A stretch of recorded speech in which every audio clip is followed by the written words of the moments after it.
last chance, Galtar. Give me the lance. I'll have my revenge, Tormarmac. I promise you. Complete Galtar and the Golden Lance Lore, 1985 to 1986. Explored.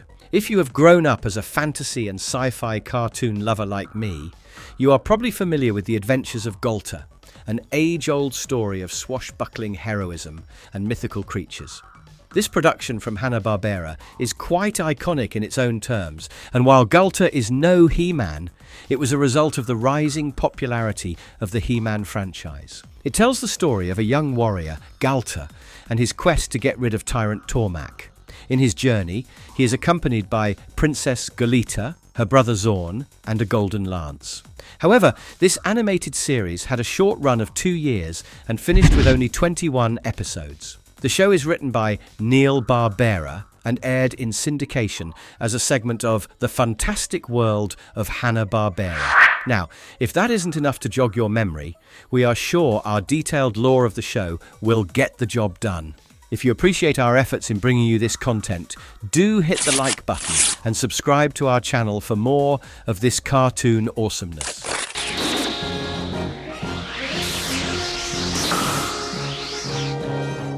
Galtar and the Princess. Galtar, a warrior, watches from afar as the evil Tormarmac and his pack of Gurdza pillage a village and set fire to a house. After Tormarmac and his Gurdzas leave, Galtar approaches the village and finds a girl coming out of hiding. The girl has trouble believing that Galtar is a friend, but a blonde guy with a deep set of brown eyebrows doesn't really bode unfriendly, does it? And so the girl starts to trust him. Galtar introduces himself as someone from the east of Aranon and a place called Shad. He is also accompanied by a fine horse named Thork. The girl introduces herself as Princess Galita of Bandisar, who is the rightful heir of the Sacred Shield. But Tormarmac is trying to kill her. Tormarmac has stolen the Sacred Shield, which Galita intends to retrieve. Galtar promises to help, as he calls himself Tormarmac's sworn foe, as Tormarmac ruined his village and killed his parents. Galtar also reveals his own mission, which is to get the Golden Lance and seek a hermit's help in finding it. Galtar further reveals that they need to go to the Skull Forest, which makes Galita jiffy. However, the journey is not going to be easy as they get chased by Tormarmac and his Gurdzas. As Galtar and Galita make a stiff climb over the mountains, they are forced to jump into a stream below. Oversized lizards attack them, and Galtar has to save the princess. A vulture further keeps an eye, and Tormarmac's personal sorcerer, Krim, helps Tormarmac see what the vulture picked up. Tormarmac recognizes Galtar and decides to kill him. Galtar and Galita travel through a wetland, and a person shrouded in black clothes and mystery gives them a lift on his boat. The mysterious steersman asks too many questions, irking Galtar. However, when Galtar tries to see the steersman's face, he disappears, leaving the cloak behind. Galita realizes it's the sign of Tormarmac's sorcerer, and that's not all, as under the orders of Tormarmac, Ithar makes rockmen throw rocks at Galtar's boat. Galtar and Galita's boat gets wrecked, and Thork leaves, as Galtar and Galita find themselves in an underwater cave. Galtar recognizes the place as the Cavern of Death, and sure enough, the cavern is filled with skeletons. He takes it a bit further and even recognizes a skull belonging to one of his teachers. Unfortunately, we can't bear witness to this amazing talent as a sea serpent attacks them. We will soon encounter more fantastic beasts and monsters, right from centaurs to invisible creatures. But look forward to watching the heroes trying to make sense of an alien world. As for the issue at hand, a red dragon called Raven's Claw appears and protects them from the monster. Galtar and Galita hang on to Raven's Claw to escape the cavern and finally reach their destination. The show doesn't reveal where and how Ravensclaw met Galtar for the first time, but he comes to Galtar's rescue every time. As Galtar and Galita venture into the forest, they are followed by animals, and Galtar finds Thork standing right beside a cave. A smart hermit, Ithar, greets them and ushers them inside. He brews a potion, declaring that he has been keeping an eye on them, but he must see if they are worthy of obtaining the Golden Lance. Ithar takes Galtar and Galita into the middle of the forest, where the Golden Lance is stuck on a Mayan temple. The hermit implores that the rightful wielder of the lance will be able to withstand the blinding light of the golden lance, and many like Tormarmac have lost an eye or both to this challenge. Ithar also makes Galtar drink a magic potion, and Galtar passes with flying colours as he finally holds the golden lance. Tormarmac notices the blinding light from his castle, and Crim explains that this could possibly mean someone took possession of the golden lance. Ithar warns Galtar that he must not trust anybody except for Galita, who must win back the shield. The episode ends with Galtar turning the lance into two swords and preparing his crusade against Tormarmac.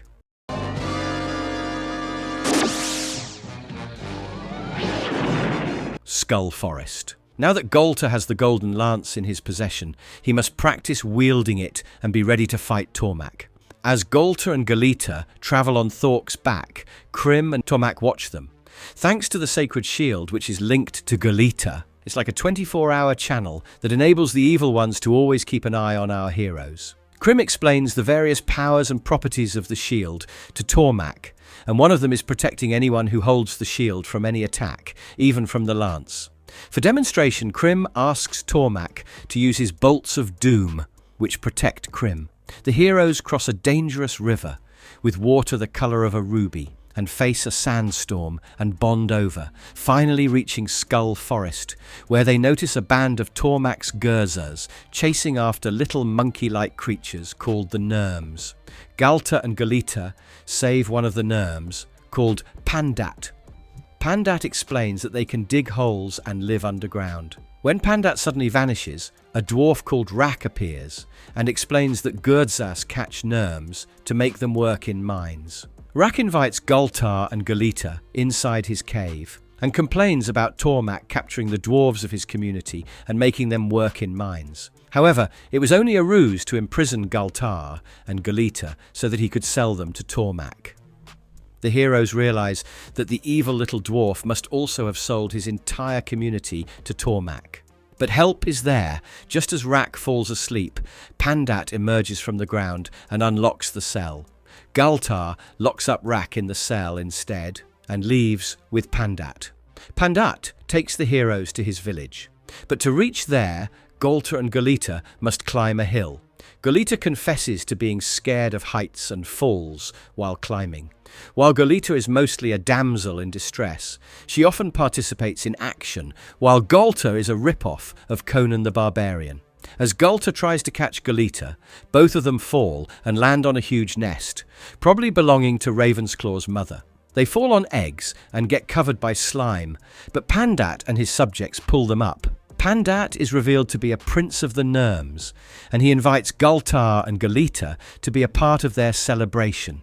Elsewhere, the Gurzas find that Galtar and the princess have escaped and take Rak to Tormarmac. Crim uses the sacred shield to find that the princess is in the Gnome village, and Rak agrees to show the way.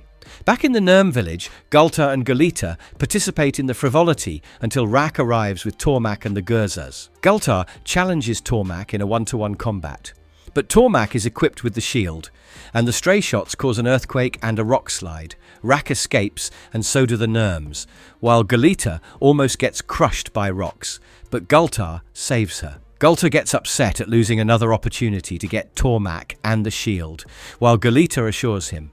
They make a bond with Pandat in fighting the tyrant, and Pandat advises Galtar and Galita to take the route of the deadly gorge, while Rak secretly follows them, still hoping to cash in. We must not fight separately, but as one! Mercer the Merciless. While traversing through the dangerous and dreadful gorge, Thork slips and falls along with Galtar and Galita. By cartoon logic, they survive the fall without a scratch, but Galtar has lost his horse and lance. Crim and Tormarmac watch as Galtar looks for the missing, and Galtar finds both soon enough. Somewhere nearby, Rak has faced a similar predicament, but his pet forces him to drag him. Galita comes across a dark and huge door, guarded by gargoyle-like statues, and as the heroes venture inside, they are guided by a mysterious spotlight. The group is greeted by a dwarf, who looks like a younger version of Rak. As the dwarf leads the group to the top of the settlement, Galtar and Galita are welcomed by a hag-like lady called Mercer. Mercer is smitten by Galita's beauty and seems to know their names. She also explains that the dwarf is Tuk, the son of Rak. Tuk is sold by his father to Mercer and seems to be just like his old man as he plans how to extort payment from Galtar. Rak arrives and inquires about Galtar and Galita. Tuk agrees to share information, but for 50% of the share. The father-son has a warm union and tries to steal Thork, which pulls Galtar's attention. Mercer takes the opportunity to learn about Galita's desire and enchant her. Mercer is obviously an evil witch, and she makes Galita choose to stay with her. Galita asks Galtar to leave, but Galtar promises to come back for her. Mercer takes the princess to her evil lair and takes away her youth to transform her into Galita. The old and weak Galita joins other women who have experienced the same fate.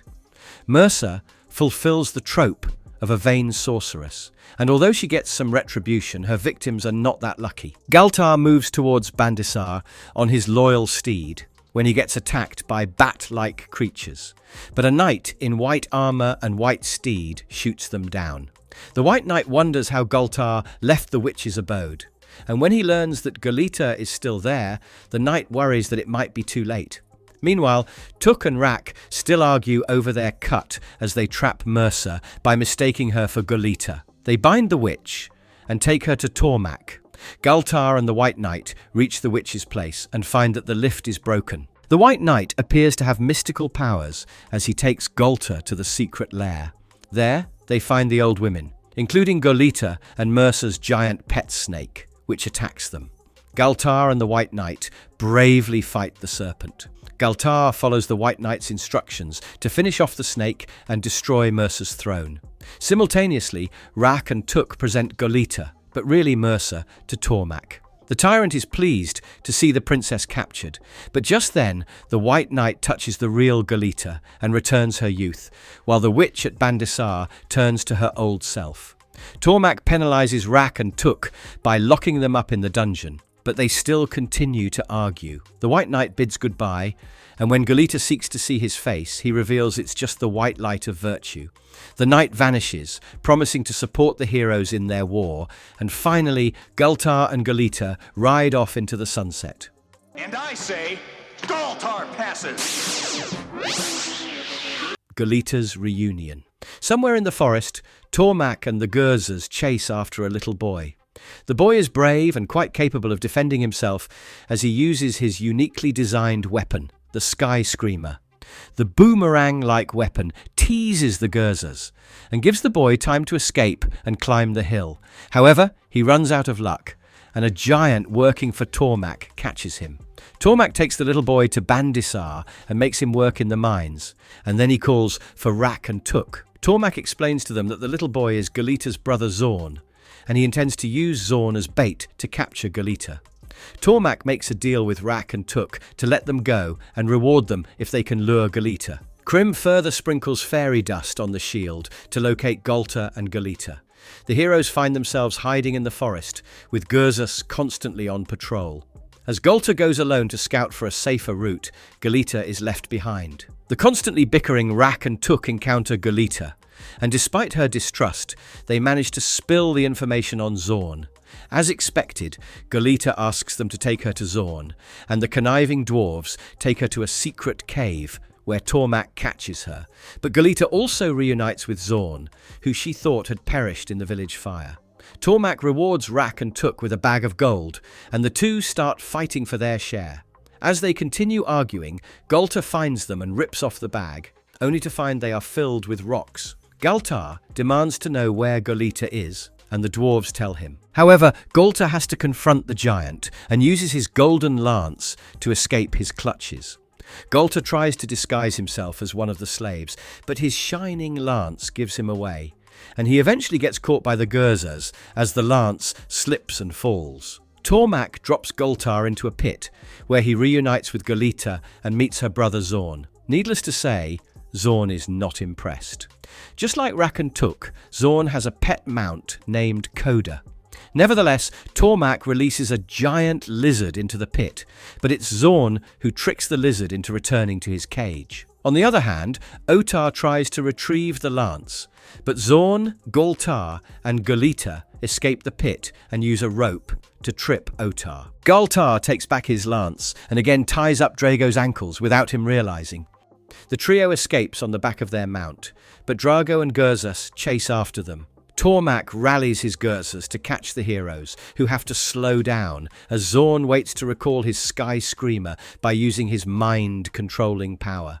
At last, Galtar uses the lance to break trees and stop Tormarmac from pursuing them.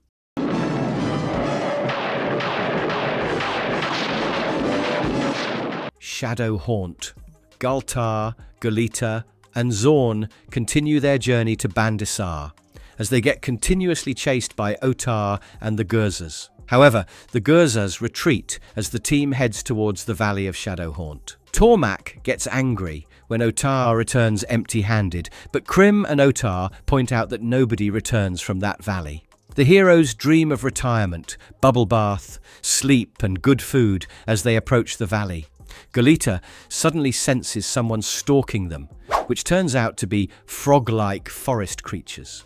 The trio finds some melons, and Zorn tries fishing, but it all backfires as they get robbed of their melons, while a giant lizard chases Zorn. What's more, a loud thumping noise scares them as large footprints cross the campfire. Tormarmac, Ithar, and the Gurzas also arrive, forcing the heroes to flee. The heroes notice a castle with an open drawbridge and enter it to get away from Tormarmac, whereas the Gurzas refuse to follow through. Inside the castle, Galtar, Galita, and Zorn start looking for items that can protect them. They also find the name Shadow Haunt written on a stone plaque. Before we move on, Warner Archive had released the complete series on DVD as a part of Hanna-Barbera Classics collection in 2015, but it is a manufacture on demand and is available only through Warner's online store and Amazon. The mysterious creature continues to threaten the trio, and when Zorn shows bravery, it dangles Zorn outside the window of a turret. The invisible monster drops Zorn, but Galita catches him in a cart. Galtar also fights the monster, but finds more threatening messages.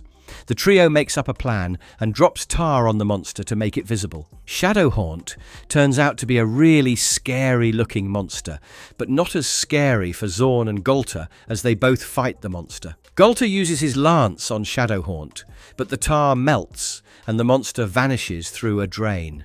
Galita and Galtar then decide to use the monster to get rid of Ithar and the Gurzas. They work together to set a trap to surprise Tormarmac. Zorn again drops tar on a monster straw statue, and they let the statue roll out in a cart towards the Gurza camps. Meanwhile, Ithar scares the Gurzas by telling them that Shadowhaunt only feeds on Gurzas. Now that might be true, but Ithar claims that it will not eat Tormarmac, as he is something even a monster can't swallow. As the fake monster approaches the camp, the Gurzas run away in fear, while the fire from the camp lights up the statue as it arrives at Tormarmac's tent and sets it on fire. I should have known. We've been trapped by Tormarmac. No, trapped by Rava. Tormarmac's trap. An unknown, somewhat royal-looking woman gets chased by Ithar and the Gurzas. Her magic armlet helps the strong woman, but she is caught rather easily. Our gang of heroes hears her screams, and they find the girl being dangled in front of a giant, scorpion-like monster. Galtar leaps at the occasion of saving another damsel in distress, while Zorn and Galita distract the Gurzas. Galtar saves the girl, and together they ride off to safety, while Ithar almost falls into the pit with the beast. Later, at night, the girl introduces herself as Rava, a daughter of the village chief, whose village is ransacked by Tormarmac's Gurzas. Rava claims to be chained and given to Tormarmac as a gift. She also claims to have escaped from a secret passage from underneath Tormarmac's castle. The idea interests Galtar, who decides to take Rava's help in entering the castle and retrieving the sacred shield. The next day, Rava shows off her acrobatic skills as she jumps on trees. Our girl Galita gets insecure and shows off her own skills, even going as far as contending with Rava in a friendly race. Rava is voiced by Helen Hunt, as her father Gordon was a voice director and industry veteran. When they face a beast, Rava tries to use the powers of her armlet and then rides the beast to take it down. Galita also tries to show off her ability, but Galtar stops her as he spots a vulture flying again. On the second night, Rava secretly meets with Ithar, and it is revealed that she is Tormarmac's niece. It was her plan all along to lure in Galtar, Galita, and Zorn back to the castle. She was in cahoots with Ithar, and even the Gurzas didn't know. Turns out Rava wants to be queen and get the throne. Rak and Tuk overhear and make their own plan as they drop in on Galita and try to sell her information on Rava. Although Galita wisely avoids paying them, she still remains suspicious of Rava and shares it with Galtar. However, Galtar and Zorn are both impressed by Rava, and so it might be difficult to convince them otherwise. The group of 4 finally reaches Bandisar, and Rava shows them the secret passageway. Rak and Tuk keep a watch, and again appear before Galita. They warn her that she is walking into a trap. Galita finally gives in and pays the crooks, who tell her that Tormarmac is behind all this. Meanwhile, Galtar gets worried about Galita and confronts her. Galita tries to convince Galtar, but he refuses to believe a word of the dwarves. Instead, Galtar assumes that Galita is just jealous. Galita gives up and follows Rava along with others. But as they enter a dark cave, Rava secretly steals the golden lance and the others are captured. They are brought before Tormarmac and Rava. Galtar apologizes to Galita, but she forgives him anyway as Rava really played them. However, Tormarmac again goes back on his words and makes Rava only a princess of Dindal and gives her Galita's throne instead of making her queen. Rava is further shocked when Tormarmac proclaims to dispose of Galtar and his friends. The Gamada vultures further wait to feast on Galtar and his friends, so Rava decides to help them. Rava takes the help of Rak and Tuk, as she entrusts them with payment. The dwarves hide under Rava's clothes as they enter the dungeon and steal the cage key. Rava manages to convince Galtar and his friend to follow her. She also shows them Tormarmac's vault. As Rava crystallizes the door, Galtar breaks it and gets back the golden lance. Rava asks the trio to re-enter the cage, and as an apology, Rava gifts her armlet to Galita. As the princess touches the black stone, it summons Ravensclaw, who takes the cage away to save them. Before they leave, Rava assures Galita that Tormarmac would still believe her.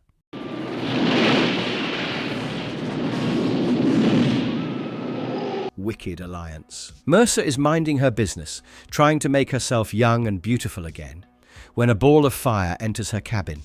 The ball of fire transforms into Crim, and he wants to make an alliance with Mercer. However, the lady is scorned, as she was banished from Bandisar, while dear old Crim did nothing.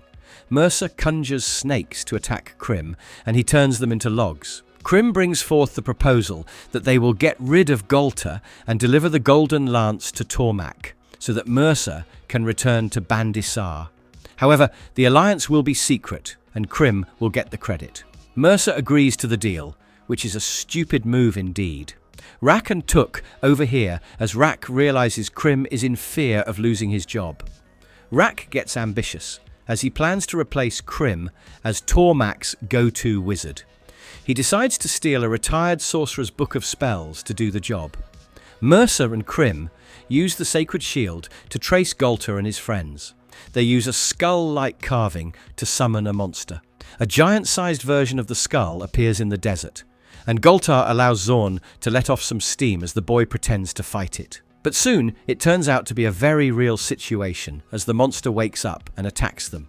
The monster captures Galtar and tries to leave with him, but Galita uses the armlet that Rava gave her and destroys the monster. Galtar and the Golden Lance is the first animated series done by Hanna-Barbera that focused on the adventure and fantasy genre. But credit to the creators for still carrying forward the familial feeling. Speaking of familial feelings, Rak and Tuk are up to their shenanigans as they reach Orlok's house on the pretext of buying magical things for Mercer. Orlok refuses to sell anything to Mercer as she is banished by Tormarmac, but Tuk promises to pay him with gold. At the same time, Rak examines the book of spells and asks for the vanishing spell. Orlok orders Rak to keep off the book, but tells him the spell. The dwarves take the opportunity to snatch the book, knock out Orlok and vanish into thin air as Orlok's beast-like pet lurches after them. When Orlok wakes up, he finds that he has been duped as he is given pebbles instead of gold. Orlok decides to come out of retirement for the last time. Rak drops in at Tormarmac's palace and wishes to be his new mage. He demonstrates his new magical ability, and instead of growing a tree, Rak engorges Ithar to the size of a giant, crushing the castle, and then bringing him back to normal. Rak informs Tormarmac about Crim working with Mercer behind his back, and Tormarmac orders Rak to take him to the sorcerer and the witch. The people in question find it difficult to work in the long range, and decide to get closer to their target. Galtar, Zorn and Galita are washing up in a river when they encounter a giant lizard, and riding it is a new snail-like creature, introducing himself as Tycom. Tycom invites Galtar and company to his humble abode beside the lake. However, long tidal waves conjured by the wizards drown the creature and his pet. The tidal waves also drown Galtar and his friends, as the wizards ensure that the water surrounding Zorn boils, Galita is frozen, and Galtar gets stuck in mud. Tormarmac, Ithar, and the dwarves appear at the spot. Tormarmac realizes that Crim was not betraying him, while Rak sneezes and says Azizum, which undoes every spell, allowing Galtar, Galita, and Zorn to escape. Tycom turns out to be Orlok, and he leaves after retrieving his book. Tormarmac tries to get Rak and Took instead, but they run and are stopped by Crim and Mercer. They turn Rak and Took into ducks as they are left to their fates. Taste those juicy grapes. Oh, neither can I. We've more important... Vicar's raiders.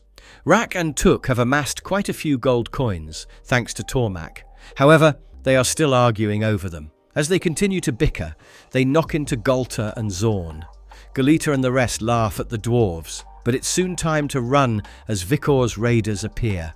Vikor's dog catches Took as he tries to escape with the bag of coins, while Galtar realizes his lance is gone. Galtar seems to be too relaxed with the golden lance, as he is always dropping it somewhere. As he looks for the lance, Galtar comes across Rak hiding in the bushes. The dwarf asks Galtar's help in rescuing his son before he is taken to the Northlands, and Galtar agrees. Meanwhile, at Vikor's camp, Vikor is happy with all the jewels brought in by the raiders. He even laughs at his dog for bringing forth a dwarf and lets him keep Took as a pet. However, Vikor seems to be unaware of the golden lance and uses it as a stick to play with the dog. The dog also buries Took like a bone in the ground, but when it falls asleep, Took sneaks out and steals the lance. He accidentally steps on the dog's tail, waking it up, but when the dog chases him, Took locks himself up in a cage. Galtar and company reach Vikor's camp, and he deduces a plan to enter as a travelling circus act, with Rak as their leader. Galtar, Galita, Zorn and Rak work on the disguises, but when they try to enter the camp, the guards turn out to be statues, and they walk straight into a trap. However, Rak goes according to the plan, and Vikor welcomes them to entertain themselves. He shows them that Took is making too much noise from the cage he is locked in. It's a welcome change to see Rak being so concerned for his son. However, this doesn't mean Rak had a change of heart.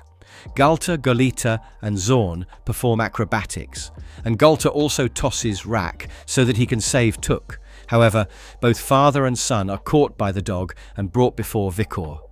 Rak discloses Galtar's identity and sells it to free his son. As Vikar's raiders capture Galtar, he asks Galita and Zorn to flee. Galtar is thrown into a pit to fight bears, and although he knocks the first bear, he is knocked down by the second. Meanwhile, Rak and Took start fighting with the lance, and it splits. The fury of the golden lance falls upon them as the two parts start to go out of control. On the other hand, Vikor rides to Tormarmac to deliver Galtar, while Galita and Zorn wait to ambush them. The stray shots from the lance come in handy, and the cart carrying Galtar gets free from Vikor's horse. Galita uses her armlet to rescue Galtar as he almost falls off a cliff, and Galtar returns to get the lance. He guides the dwarves in, pointing the swords towards the sky, and then takes them. Galtar unleashes some new skills as he uses the lance to freeze Vikor and his raiders in a large block of ice. As Galtar and his friends ride off to sunset, Rak and Took chase and blame each other. Oh, that gold, Papa. More gold for my... The Manta marauders. Two Gurtzas spot Galtar and his friends camping. They return to Ithar and the rest to inform. The troop attacks, only to find straw dummies instead of the real people. It was all a trap.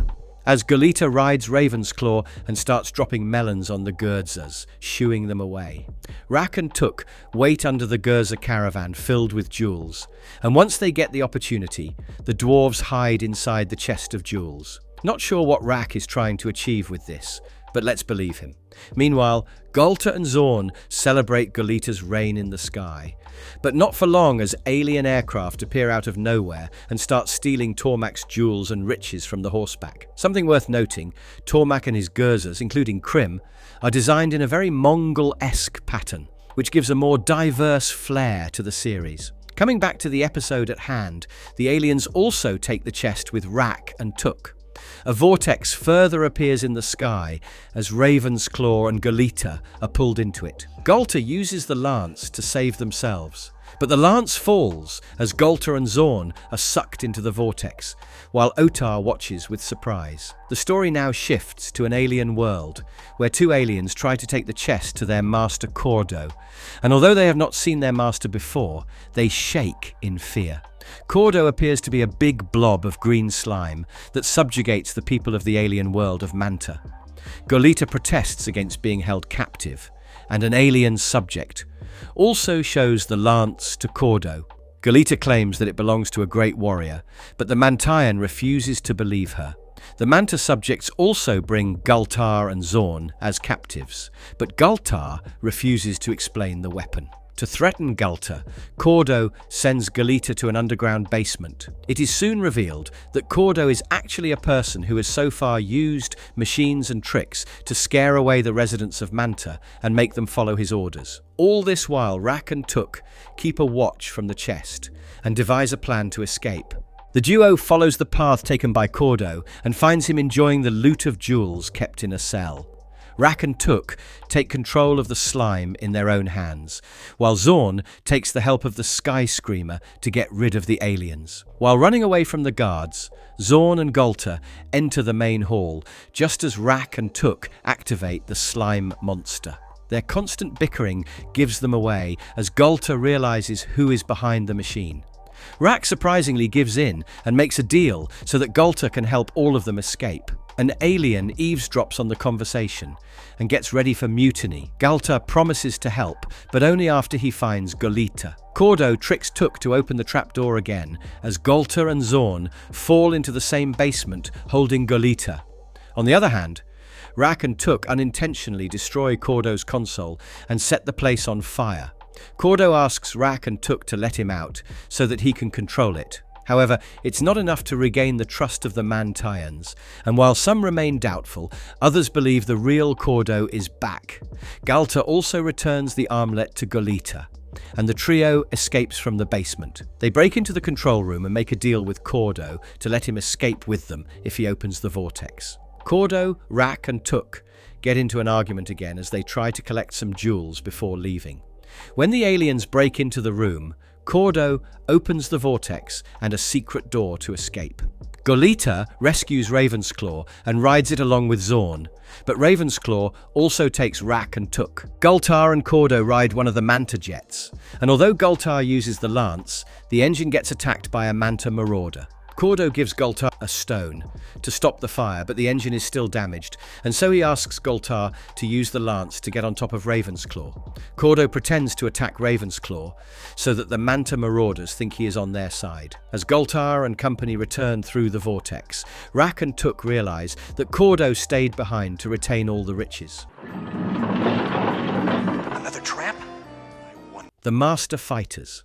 Once again, Galtar is busy fighting some monsters sent by Tormarmac the Tyrant and Krim. But once again, he beats them and approaches Bandisar. Krim assures Tormarmac that there is nothing to worry about, as he has developed something better. Krim shows Tormarmac 3 balls, and when he throws each ball, it turns into a mechanical warrior. The balls and the Master Fighters are color-coded as yellow, green and red, with each carrying a weapon of the other color. Krim orders them to demonstrate their weapons, and Tormarmac is significantly impressed. However, this is just the main plan, and Krim begins the first phase by approaching the cunning dwarves. This may come as a shock, But Rak and Tuk seem to have realized that associating with Tormarmac is not doing them any good. So at first they refuse to make a deal, but Krim threatens them by turning a tree into a monster. Sometime later, when Galtar, Galita and Zorn are about to take a rest, Rak and Tuk approach them. They sell the information that Tormarmac is afraid and is shifting the sacred shield to another location. Believing the dwarves once again, the trio foolishly tries to stop a carriage that they think carries the sacred shield. However, a guard alerts the Gurzas and Galita gets captured. Galtar and Zorn fight, but are distracted by the troops. They eventually decide to climb the stiff cliff to Black Castle and save Galita. Galtar and the Golden Lance had only one story published in the Cartoon Network Presents Toonami-themed issue. This too happened 15 years after the show was cancelled, so you can see why it was so obscure. On that note, Black Castle is filled with obscure traps that even Krim and Tormarmac are unaware of. Zorn falls into one and gets captured by Tormac's people, while Galtar falls into another and loses the lance, which is something he does in every episode now. Anyway, Tormarmac is angry as Galtar is running late, while Krim struggles to calm down the drama king. In the midst of all, Galtar accidentally opens a trapdoor and escapes. He ambushes Krim and seizes the sorcerer's sword, but Tormarmac has Zorn, so he cannot attack. Tormarmac invites Galtar out in the courtyard and asks him to bring in the sword. Galtar finds Galita in a cage, which is hanging above a heated pit, while the rope holding the cage is being burned by the reflecting sun. It appears Tormarmac has a thing for theatrics, which sure makes things slightly more interesting every time. It's time Krim unleashes the Master Fighter, and Galtar gets rid of the yellow and green one with quite ease. The red one turns out to be a tougher contender, but by this time, Pandat has somehow sneaked into the castle and gotten the lance. Galtar uses his wit instead of might, as he brings the Master Fighter in front of the sun's rays, which destroys the statue. Pandat unties Zorn and gives the lance to Galtar. However, the combat is not over, as the broken pieces of each fighter merge together to form a much stronger fighter. Surprisingly, it goes for Krim, Tormarmac and Ithar instead of the princess. Galtar and Zorn save Galita, and they ride off with Pandat. Meanwhile, the purple fighter drives the villains into the turret and almost knocks it down. Just as long as it's not a dead end. Galtar, help! The Maze of Magus. On their way to Bandisar, Galtar, Galita, and Zorn enter a swampland filled with giant insects. They encounter a baby white wolf stuck in mud, while a giant spider approaches it. The heroes throw mud at the spider, but the spider spits web that traps Galtar. He uses the lance to get free and then attacks the spider, sending it away. Zorn rushes to save the scared baby wolf, but falls into the swamp instead. Galita tries to pick them up and has the same fate, with Galtar ultimately pulling all of them out. The feat is observed by a mysterious fellow, a centaur called Kator, who informs his master, Magus, that Galtar could be his worthy opponent. Meanwhile, the thankful baby wolf refuses to leave their sides, but Galtar insists that they can't take him, and the cub must be having a mother nearby to whom he will return. The mother wolf looks for the cub in her den and leaves to find her baby, who continues to follow the heroes. The wolf cub's glowing eyes give it night vision, and it stops Galtar and Thork from falling into a gorge. Galtar gives in and agrees to take the cub, while Galita names his Lumo. Somewhere ahead, the centaur spills sweet-tasting crystals to lure Galtar and his pet wolf cub. It works, and Galtar is eventually captured, his lance taken away. Galita, Zorn, and Lumo follow them to the abode of Magus. Although Galita and Zorn are ushered in, Lumo is left behind the gate. Lumo starts to dig in. Elsewhere, the angry mother wolf senses trouble and follows the breadcrumbs. Galita and Zorn notice several trophy animal heads and are forced to dine with Magus. He also asks Kator to bring in Galtar. Magus has a simple proposal. To boost his horridly misguided ego, Magus conducts a competition of sorts, where Galtar has to run through a maze, and Magus will try to catch him. Magus threatens to hurt Galita, forcing Galtar to agree. However, As Galtar ventures into the maze, Zorn jumps right in to join in on the adventure. On that note, Zorn will also enjoy some independent adventure when he meets someone similar, while the heroes will also have to deal with suspicious new partners wielding magical powers. So bear with us till the end of the series, as our action queen Rava is also going to make a major comeback. Now, as for the current challenge, Magus has made the maze unfairly dangerous, but help comes as Galtar and Zorn find Lumo, who has dug into the tunnel. Galtar and Lumo soon get separated from Zorn, and as Zorn enters a room full of mirrors, Galtar is attacked by ferocious and large rats. Meanwhile, Kator creeps out our belle Galita, but she doesn't like the beast. Galita volunteers to participate in the challenge, but Magus demonstrates what he will do to Galtar by releasing a cat and a mouse in a model maze. Inside the tunnel, Zorn manages to escape the mirror maze and rides a large worm. Lumo's majestic powers scare away the rats, but he rushes to meet Zorn. When Galtar is almost pulled into a rat ditch, Lumo helps him again. Thanks to the cub's power, they finally make it to the top of the tunnel. All this while, the she-wolf tracks her baby and arrives at Magus's place. Galtar, Zorn, and Lumo finally come face to face with Magus, who rides Kator and has several weapons to help him. Galtar avoids each one of them, while Lumo does his bit by biting onto the centaur's hind legs. The she-wolf also arrives at the same time, and all the distraction enables Galtar to retrieve his lance. Galtar sets fire to the place, making the centaur and Magus run away. The she-wolf got trapped in a net, and Galtar helps her out. As the wolves bid goodbye, Galtar, Galita, and Zorn set for Bandisar, while Magus runs around his own maze alone, trying to find a way out. You have defied me long enough, Galita!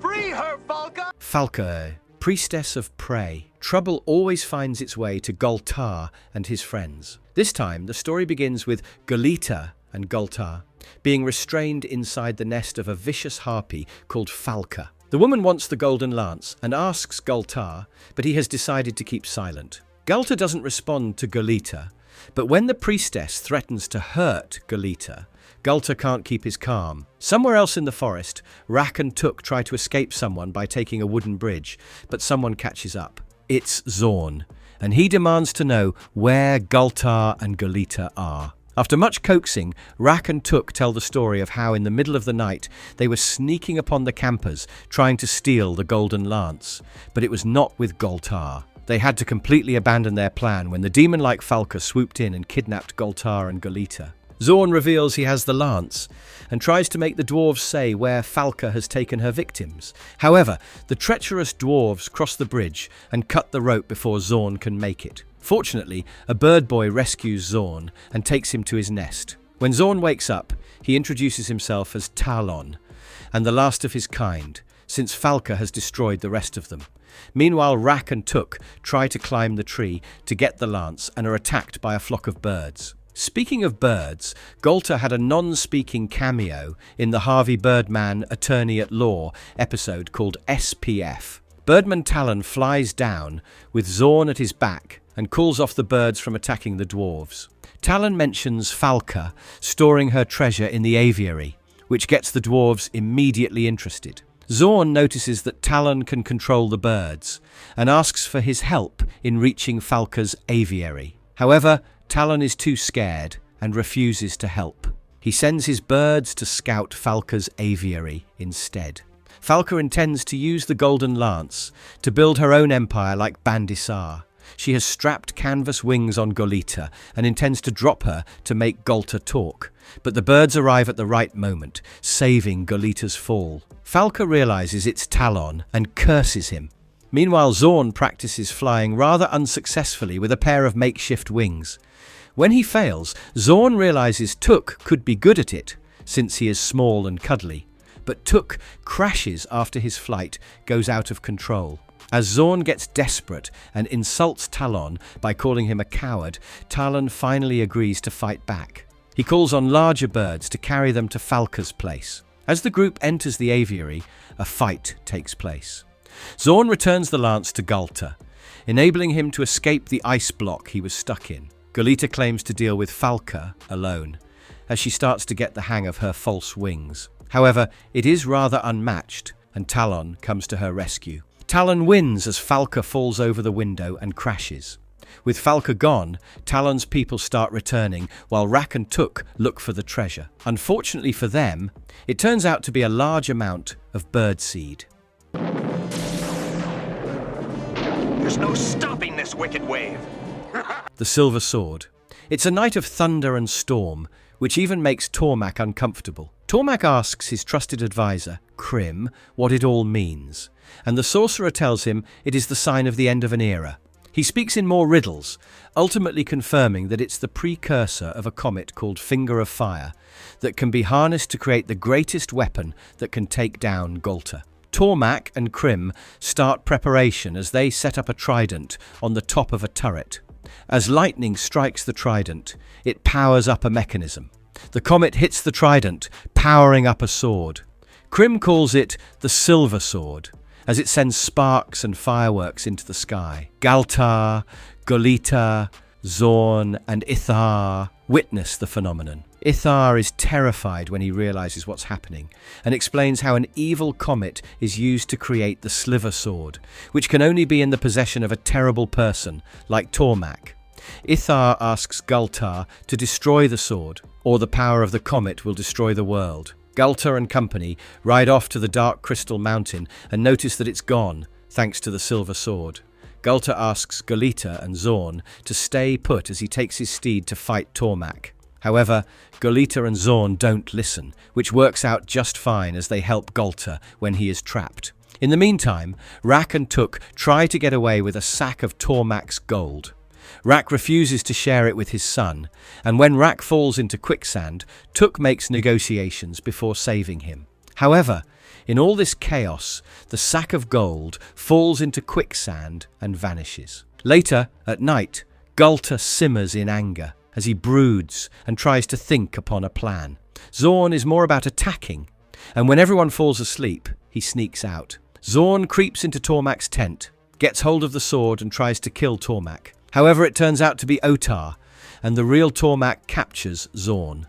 When Zorn swears that Tormarmac would never get a place in the Hall of Heroes, it gives him an idea.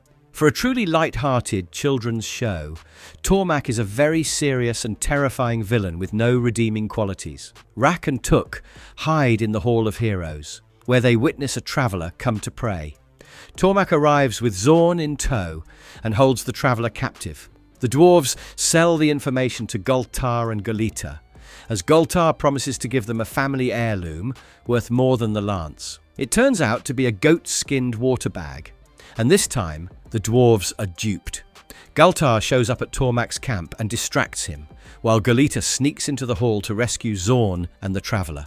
The Silver Sword has worried Galtar as he ponders alone to devise a new plan. The White Knight appears and holds the lance. He tells the story of a similar warrior who previously held the lance and faced a similar predicament. The White Knight returns the lance to Galtar and asks him to never forsake it.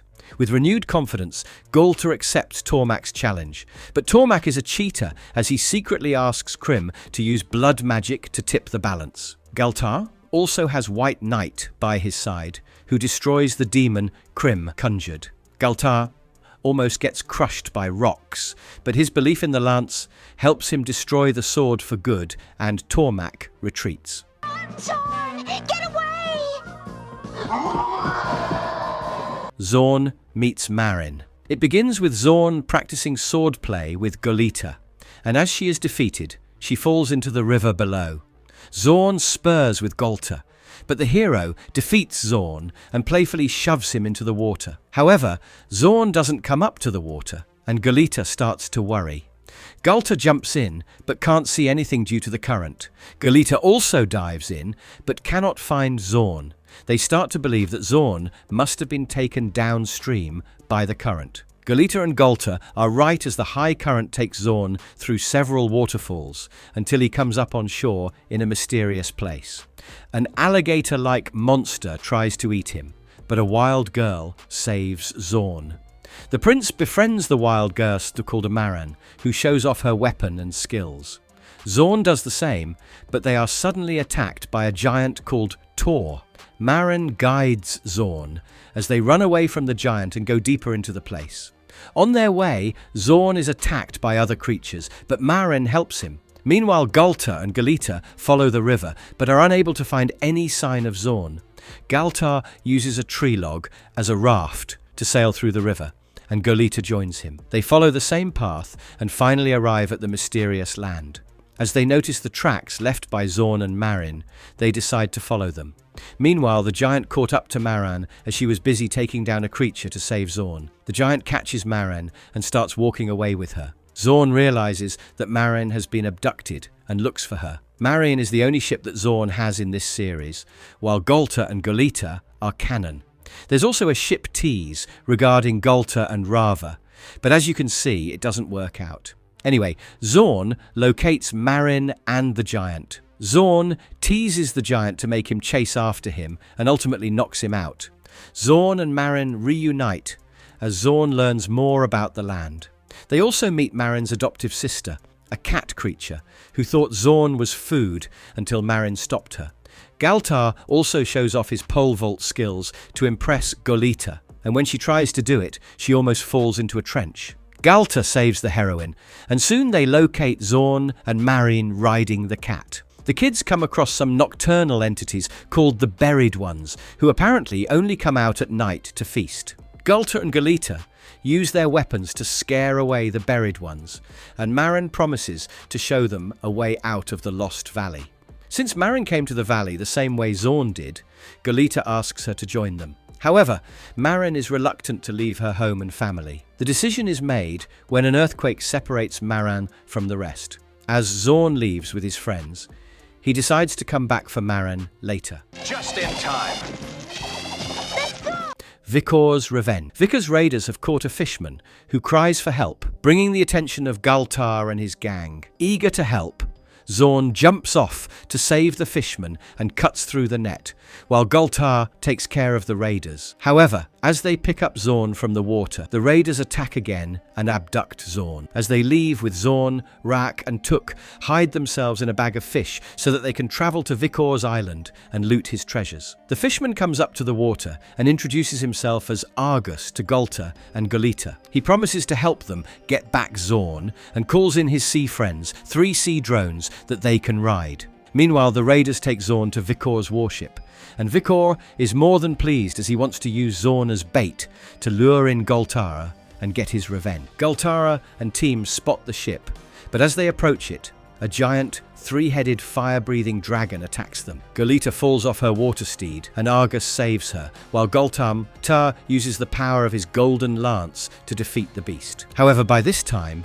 the ship is gone. Rak and Tuk arrive at Vikor's island and get inside a cave filled with treasure. However, Vikor finds them. Argus, Galtar and Galita also arrive at the island and sneak inside, but they are ambushed by raiders waiting for them. As usual, Galtar's lance falls into the water during the struggle. At this point, this has become a regular plot element to make things even more challenging for Galtar. Interestingly, the fans of this series also overlap with the fans of Wildfire and the Pirates of Darkwater, which are 2 similar Hanna-Barbera shows that came after Galtar and the Golden Lance. Vikor ties up Galtar, Galita, Zorn and Argus to a pyre, while Rak and Tuk are also brought in. Galtar assumes the dwarves are responsible for the abduction, and Rak vehemently denies the allegation. However, to get his way out, the dwarves tell Vikor about the treasures under the ocean, which Argus can get for Vikor. As Vikor eats up the idea and leaves with Argus and the dwarves, he sets fire to the pyre. After a long time, Zorn remembers his mind-controlling power and uses it on the Sky Screamer to cut through their ropes. However, it's too late as Vikar's ship has left, and Galtar tries to call Argus's sea friends. A stupid move indeed, but he had to give it a try. Anyway, they find a ghost ship and sail forward. Meanwhile, Rak and Tuk work in Vikor's ship, but Vikor attempts to make them walk the plank as Argus is not helping. The ghost ship arrives, but Vikor attacks it and the ship sinks. Galtar, Galita and Zorn are taken on board, and a threat to drown Galtar and his friends works. and Argus dives in. Argus comes up with the treasure, but Vikor throws Galtar into the water anyway. Argus dives in and saves Galtar, after which they call in the Sea Friends, who bring up the ghost ship and ram into Vikor's ship. As Vikor gets shipwrecked, Galita and Zorn also jump in, while Vikor throws Rak and Tuk into the water. Argus's friends take Galtar and the gang to shore. Argus also returns the lance, which has somehow washed up, for brave Galtar. Also, you needn't worry about Rak and Tuk, as they too have found a boat to sail back.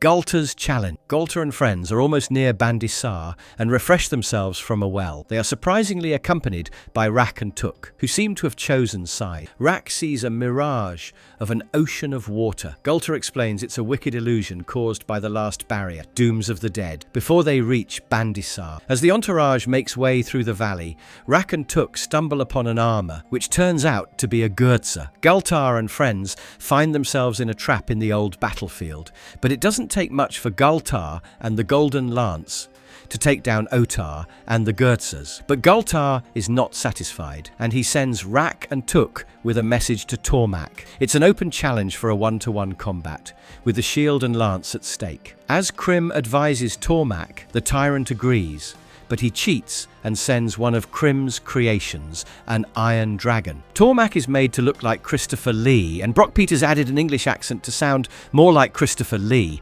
Coming back to Galtar, he falters, and Galita and Zorn rush in to help. Zorn's Sky Screamer proves useless, and Thork saves him from being crushed. Galita's armlet also proves inadequate, as although the first two stones are able to melt and freeze the monster, Krim is able to make it fly. Galita uses the black one to summon Ravensclaw, but the monster defeats Ravensclaw. As Krim transforms the monster into a giant iron soldier, Galtar and the rest have to rethink their choices. As the night approaches, Tormarmac sends Galtar and the rest on a break, but mocks them, while the dwarves start to believe they might have chosen the wrong side and run away. On their way, they meet a hooded peddler who offers them equipment and stuff to help defeat Tormarmac, but he needs the Golden Lance instead. The dwarves agree and take a spider-like machine to show Galtar, who seems to be lost, praying to Ithar for help. The dwarves use the machine to drill into the ground and turn up beneath the Iron Warrior. As they start unscrewing the warrior, Rak takes time to think whether he should help Galtar, or if helping Tormarmac might be more beneficial. His decision remains a mystery, and the next day, Galtar faces the Iron Warrior, and it attempts to destroy the shield and the lance. But soon into the battle, the Iron Warrior's body parts seem to fall off, indicating Rak chose to support Galtar. As he wins, the peddler retrieves the lance and reveals himself as Ithar. Ithar explains that Tormarmac didn't win because he cheated. But that's not the end of his cheating, as Galita notices that the shield is fake. Galtar gets furious at the treachery and rides off to Bandisar, but finds it abandoned. Tormarmac and Krim leave with the real sacred shield as Galtar and his friends pursue them. Galtar leaves the entire Bandisar to the dwarves. Rak finally enjoys the riches, but Tuk accidentally conjures a demon who turns Tuk into a toad and the gold into clay, forcing the dwarves to follow Galtar and Tormarmac. Ithar's apprentice. As usual, Galtar and his friends are on the run from Otar and the Gurza. They enter an abandoned kingdom, clearly destroyed by Tormarmac. Galtar beats Otar and makes a fool of him as they leave for Skull Forest. Meanwhile, in the forest, Ithar hears cries of help, and it turns out to be a young boy who is targeted by a vicious snake. Ithar uses his magic to shrink the size of the snake, which slithers away, while the boy introduces himself as Malik. Malik explains that he is an orphan whose parents were killed by Tormarmac, and for revenge, he wants to become the greatest magician. Malik claims to be looking for Ithar, the best teacher for magic. Impressed, Ithar agrees to make Malik his apprentice, and soon Ithar is teaching Malik different types of magic. Ithar also shares with Malik that the Golden Lance is the most powerful weapon, and only he knows how to deactivate it. Okay, someone should stop Ithar from oversharing at this point. Meanwhile, Tormarmac gets upset at Otar for constantly failing in his work and makes Krim turn Otar into a rat. As for our heroes, they face a giant block of rocks, pushing them over the edge of a cliff when it suddenly vanishes. As Ithar and Malik appear, The old magician explains that Malik was only practicing. Galtar and Galita believe, but Zorn gets scorned at Malik and doesn't trust him. In fact, Malik even cheats during games and teases Zorn by dropping pie on him. Zorn is able to take some revenge as the boys get into a boyish fistfight. And finally, it's time for Zorn, Galtar and Galita to leave. Zorn swears to get back at Malik, and so does he. As soon as Galtar and friends leave, Malik shows his true colours, attacking Ithar. He robs Ithar of his knowledge on the Golden Lance and turns him into stone. Malik is revealed to be Krim's agent and possesses a stone that gives him magical powers. Malik sends a mud monster after the hero, but Galtar and the rest are able to evade it. But as Zorn insists that it's all done by Malik, Galtar decides to return to Ithar's place. They find Ithar as stone, and Malik arrives to reveal his true intention. This is one of the rarest episodes that doesn't feature our comic relief, morally questionable dwarves, but we can't say we missed them. Malik uses magic to teleport Galita and Zorn to a large bird's nest, while he openly challenges Galtar for the lance. Galtar's lance is not able to cause much damage, whereas Galita and Zorn make it back to the forest as they get chased by a large bird whose nest they have destroyed. Galita and Zorn arrive at the battle spot to find the lance, with Malik and Galtar struggling with a smoke snake. Zorn eventually destroys the stone on Malik's headdress. After his powers are gone, everything returns to normal, including Ithar. Malik confesses that he only followed Krim's orders as he was threatened with being turned into a toad or working in the mines. Malik and Zorn make up, while Ithar takes away all of Malik's powers, except that he lets Malik turn Krim into a purple toad. It's no one's! Antara the Terrible. As Galtar, Galita and Zorn camp in the middle of a jungle, Galita can feel someone spying on them. It's none other than the meddling dwarves Rak and Tuk, who have again switched sides. However, there is someone else, a magical apparition that calls for Galtar, and then a woman with half her face hidden appears to them. The woman introduces herself as Antara. She claims the dark castle will appear on the Gamada Plains, which holds a dark stone that can give its owner immense and unthinkable power. Antara seeks Galtar's protection as she retrieves the stone, as she believes Tormarmac will be after it. The dwarves observe and send a bird to Krim, who gets the message and uses the sacred shield to spy on Galtar and his friend. Krim is shocked to hear the name Antara and tells Tormarmac it's the most despicable woman in the world, but it's his beloved sister. Krim recalls a time when, for their mother's birthday, Antara wanted to steal Ithar's magic, but instead got banished to another world by Ithar. Back in the forest, Antara promises to get rid of Tormarmac for Galtar, which convinces him to help. Galtar is obviously missing the red flags in his desperation, while Rak and Tuk decide to reach the spot earlier than anyone else. They turn up late and witness Galtar's team gallop past them. The Gurzas attack Galtar, but Antara the Terrible freezes the Gurzas with magic. As they finally arrive at the Gamada Plains, the castle appears out of nowhere and Antara leads them inside. As Antara finally holds the Dark Stone, she reveals her true agenda, which is to overthrow Tormarmac and be the new ruler. Galtar prepares to fight, but Antara locks up the trio and takes the Golden Lance. Antara leaves the trio in the dungeon to finish a family business, while Rak and Tuk arrive. The dwarves hide as Tormarmac and Krim arrive at the castle, with Tormarmac planning to befriend Antara. The dwarves end up in the cellar, and Galtar convinces them to help them get free if they want to make it alive. Meanwhile, Antara refuses to listen to anything Krim has to say, as she reveals he never tried to save her.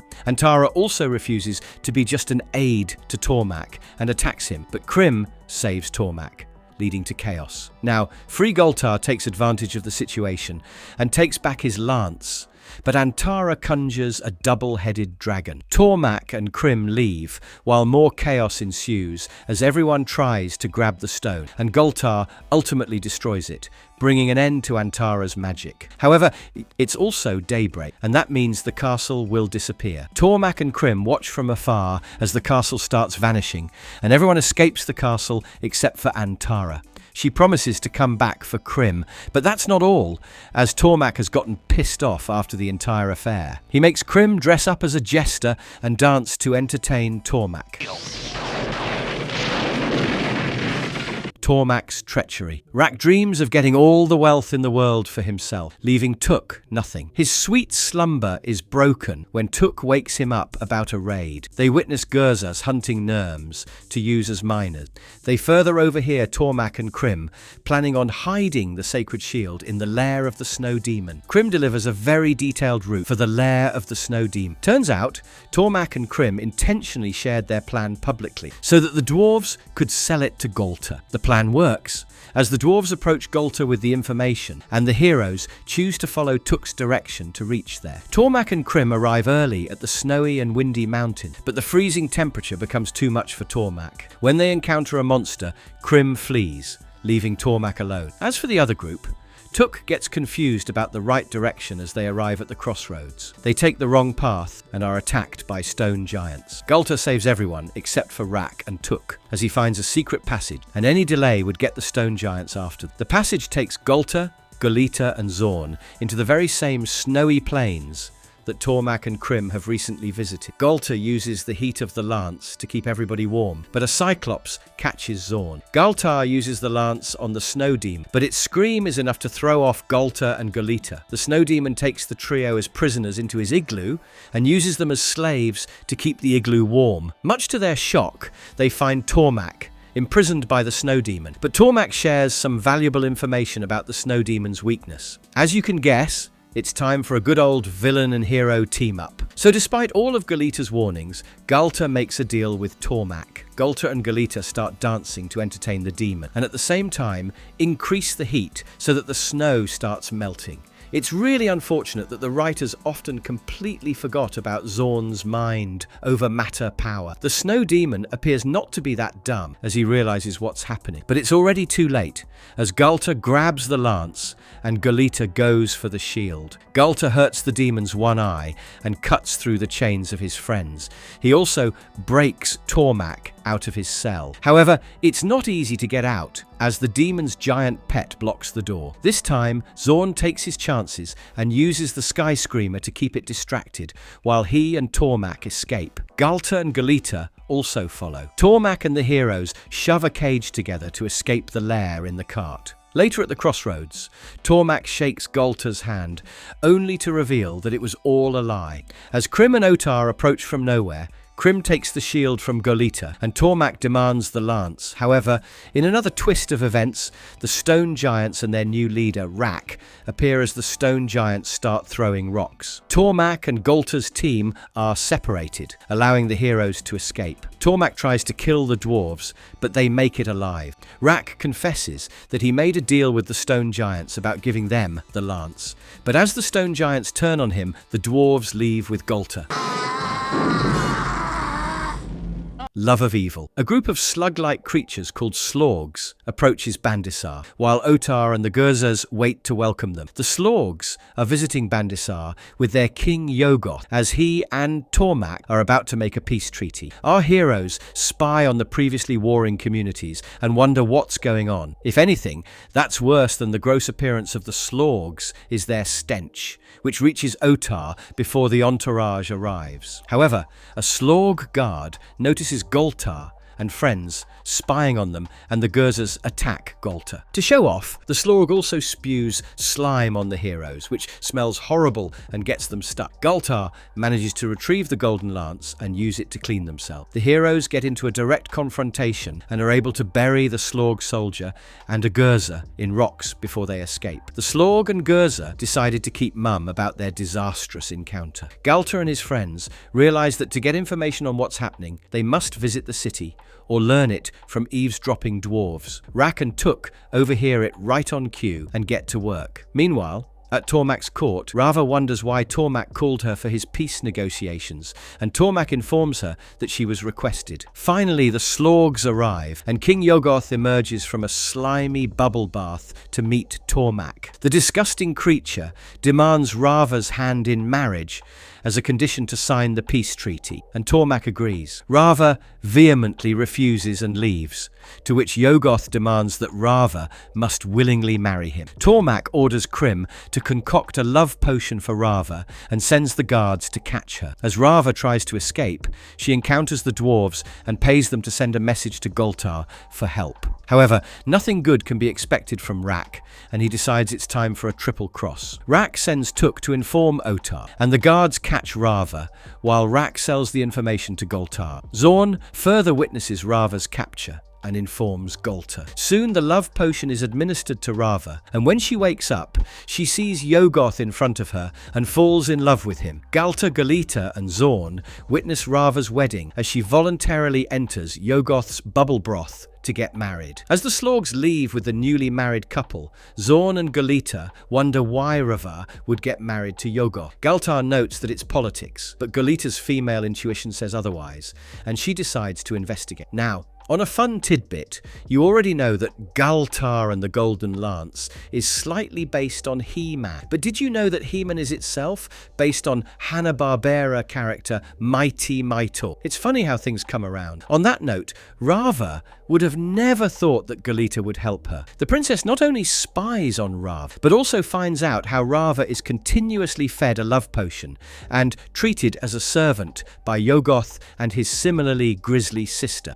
Elsewhere, Rak and Tuk make Krim drunk and learns about the love potion. Although the dwarves are unable to sell the information to Galtar, they are still offered gold to join in the rescue operation. Galita and the dwarves enter the Slog camp as beauty peddlers. Galita tries to convince Rava to leave with her, but she is still under the influence of the potion and alerts the Slogs. The dwarves and Galita manage to escape with Rava, but Zorn and Galtar are caught when a Slog uses his slime to get the lance. Zorn and Galtar are thrown into a pit to be drowned in water, but the duo works their way out. Meanwhile, Rava comes to herself and she rushes into Yuggoth's lair, pretending to be in a trance. She promises to use the lance in destroying Galtar and takes it from Yuggoth, only to destroy his bubble bath. As Yuggoth's skin dries out, it bursts, and he dies.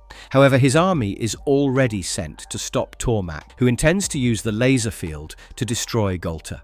In the meantime, Rak and Tuk try to steal the love potion and change its bottle. Yuggoth's sister mistakenly drinks the love potion and notices the dwarves. It serves the triple crossing agents, right when the Slog chases after the dwarves to make Rak her husband. Return of Rava. In the final episode, we see Rava secretly returning to Bandisar as Ithar spies on her. He sends the Gurzas to catch her, and instead, the Gurzas bring the dwarves Rak and Tuk before Tormarmac. The dwarves are revealed to be paid by Rava, who had disguised herself as a Gurza. Tormarmac again recruits her niece to deceive Galtar, but wonders if her feelings for him will come between. This is the first time the ship is properly teased, but Rava reminds Tormarmac that family is more important to her. Rava also comments that one point Tormarmac might feel she is betraying him, but he must trust her. Rava meets Galtar and his friends, relaying the same thing, but Galita is unable to trust Rava, as she should. Rava demands that Galtar accompany her in the quest to get rid of Tormarmac, and Galita protests. So Rava challenges Galita to finish their competition. Rava cheats and ensures Galita loses when the dwarves cut through the ropes Galita was swinging upon. Galtar saves Galita from being impaled and then leaves with Rava, who takes him to a secret den. There, Galtar meets the other warriors who were overthrown by Tormarmac. This includes Gargantua, Lizardo, and General Kramok. Rava makes a fine plan to attack the Valley of Volacones and other lands owned by Tormarmac. Meanwhile, Zorn and Galita discover there has been foul play during the competition and question the dwarves, who confess. Galita commands them to reveal the truth to Galtar. Elsewhere in the castle, Tormarmac sends Krim to talk to Rava, and she assures him that everything is going as per the plan, her plan to be precise. She asks Krim to keep sending the troop away from the castle and a few Gurzas at the gate. She also mentions a password, double cross. At night, Rava and her pack enter using the password and capture Tormarmac, but Rava also reveals her true intentions as she robs Galtar of his lance. Rava promises to give Galtar half of the kingdom if he marries Rava, and becomes her husband, but Galtar refuses. Rava realizes it's because of Galita, and she orders her pack to kill Galtar. At the same time, Galita, Zorn, and the dwarves enter the palace dressed as gypsies. As they hide, they find themselves in a cell with Tormarmac. As the tyrant shows Galita which wall to break, she obliges, and it also enables Tormarmac to break through his chain. In the meantime, Galtar fights Rava's pack and subdues everyone. Galita also finds the lance and Zorn takes it back to Galtar, while Rava and Galita get into the much-awaited cat fight. On the other hand, Tormarmac signals his troops, and they return to Bandisar to take charge. Galtar and his friends escape before them, while the dwarves and Rava get imprisoned again. The series gets cancelled before the ultimate showdown between Tormarmac and Galtar. In fact, the show ends rather abruptly, as even Galita has not yet obtained her sacred shield. A season or two would have definitely closed these plot holes. Marvelous verdict. If you have seen this cartoon when you were a kid, you are awesome. This slightly obscure entry into the world of fantasy and action follows the usual tropes and tells the age-old story of good versus evil. The hero Galtar is no genius, but he is not too serious, and warrior princess Galita can hold her own, even if sometimes her younger brother overshadows her. The dwarves are perhaps the highlight of the show, as they often take more than necessary screen time. On another note, not much can be said about the music and premise. The show could have really lifted off with another season. As we sign off for today, do share your thoughts on Galtar.